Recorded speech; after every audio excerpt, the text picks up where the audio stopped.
Hepinize merhaba arkadaşlar. Doğduğun Ev Kaderindir dizisinin yeni bölümünde neler olacak? Burhan kimi öldürecek?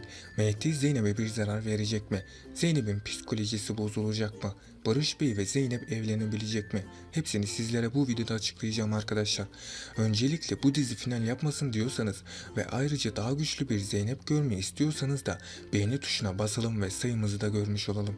Doğduğun Ev Kaderindir dizisinin yeni bölümünde Zeynep tamamen Mehdi hayatından silmeye karar verecek.